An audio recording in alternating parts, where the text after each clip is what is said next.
Hello and welcome to another episode of Student Branding TV. I'm Amber Lambke. And I'm Kade, Dworkin.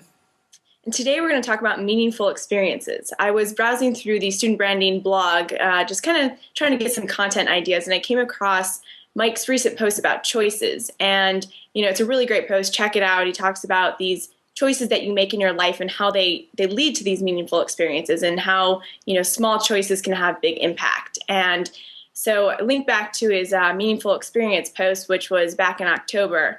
And it just talks about, thinking back to those meaningful experiences, your earliest memory of a meaningful experience in your life and, how that's impacted and influenced and shaped your life, your history, basically. And I think when it comes to just branding in general, it's the meaningful experiences and it's these stories that actually, shape the brand's perception and shape how other people perceive that brand. And I think, it's the same thing for yourself. So with personal branding, it's, think about your meaningful experiences, think about these different stories of your life and that have shaped your life and that have created perception and how people perceive you. Kade, thoughts? Yeah, I think that's such a critical thing, right? You've got to go back to the points where you become yourself, right? And find those critical moments where things change for you. And one of the biggest ones for me that I can think back on is the first time that anybody ever gave me a nickname, right? And that was Charlie Hustle, because the way that I handled things on the baseball diamond. I didn't matter where things were or how far back, a fly ball was or whatever. I would sit there and I would run my heart out. And it was very funny for me because that was just something that didn't make a lot of sense up front because, I wasn't the biggest kid. I wasn't somebody who was going to sit there and make a huge physical impact. But I always kind of got it that I'd have to work that much harder than everyone else. And so it was kind of that was the first critical moment for me. I mean, Amber, what was your first kind of moment where you had to really begin to form your own personality because of an external experience?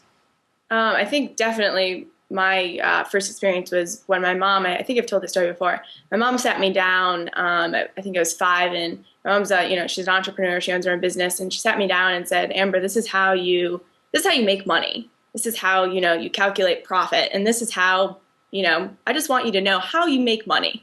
And I was always, doing all types of weird business or things when I was little. I was always just very curious in that sense. And so I call up my uncle and I convinced him to take me to the Costco, where I bought just candy in bulk and started this candy business in the neighborhood because the nearby retail shop was kind of sketchy. And that's such a vivid memory for me. Every week, sitting out on the weekends with this candy sales and starting a lottery system to try and make more money. And I think it's definitely a memory of mine that's really shaped, my entrepreneurial. Well, let's get into that then. I mean, what is kind of that next thing that as it's played out in your adult life now? I mean, you're getting to the point where you've been out of school for a little while now, and you're showing little tendencies here and there in our private conversations about wanting to do some other stuff, some entrepreneurial stuff. I mean, but I want to hear what your perspective is on that. Did that experience really play into kind of why you're doing this now? Yeah, I think definitely. I think it showed that. I mean, I just loved business. I loved talking with people. I loved being out there and, just being in front of people. And I think I had a babysitting business then in high school, a t-shirt business in college, and I haven't yet embarked on that create a business post-college train yet. But I think what was more important, I also working for Apple in college and evangelizing this brand and, representing something and again, being there in front of the people and showing them, look this is awesome. I really believe in this, and having that passion and whatnot. I think that's been a common theme throughout my life. So, and that's a huge part for me as well, right? I mean, I have no fear about picking up a phone call and calling people. I have no fear of getting up in front of a lot of people all at once. Shout out to the University of Nevada at Reno guys. I'm doing a session with them over Skype tomorrow, or the day that this airs. So, it's one of those things where it's such a necessary thing for me that is a skill set for me, and that's something that I do very, very well at. And what I'm trying to come back to here is the fact that this really is something that is a strength for me, and that it's something that I need to use more often because it's something that a lot of people can't do.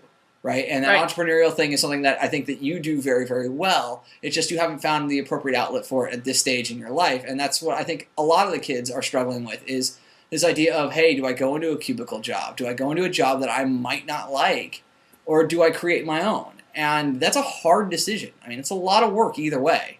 Right. And so, I mean, let's talk about the choices that people make as they come out of college, right?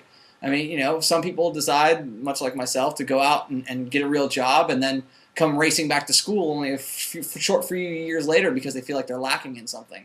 I mean, I know your experience in that kind of after-school life has been very, very different, Amber. I mean, so let's talk a little bit about your experience and how you made the choices to do what you're doing now.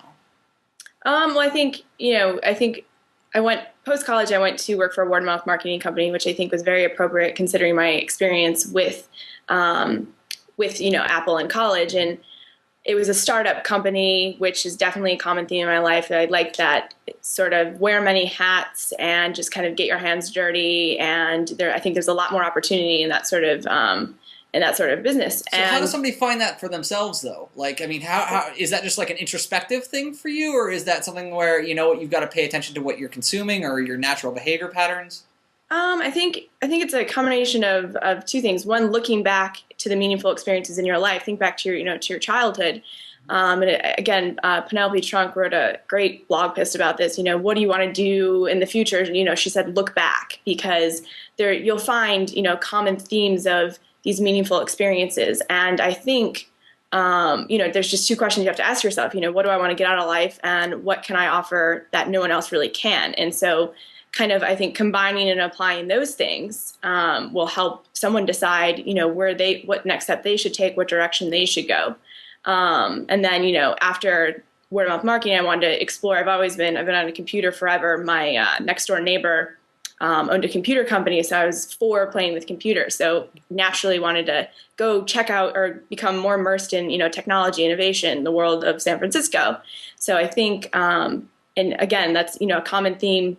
Unlike the entrepreneur business one, it was the theme of me just playing with computers at a really young age. So I think you'll see all these basically all these themes in your life. And so that's my experience. Does that answer your question? Yeah, absolutely. I mean, I very much kind of have that same familiar kind of thing where it's I look back on the things that really matter, right? And the things that stick out. And it may not be the things that immediately make sense to me, but it's the things that I remember when I think back. And I think that's the really critical part here is not, hey, I had all this experience doing these other things. It's, okay, hey, I was really good when I stood up in front of my fourth grade class and spoke. Or I was really good, 10 months later when I was, having to speak in front of, an entire school of people, right? I mean, that's something that is just the critical points, right? Where you're able to sit there and you're able to look back, see what's good, but also what sticks in your mind is the moments where you were most satisfied with yourself or the things that you were doing. And I think that's a huge part of this is I hate to steal it from, Gary Vee in that respect, is do what you're passionate about and it's not going to really matter, right? So long as you're passionate about it and you're technically capable, which pretty much everyone is.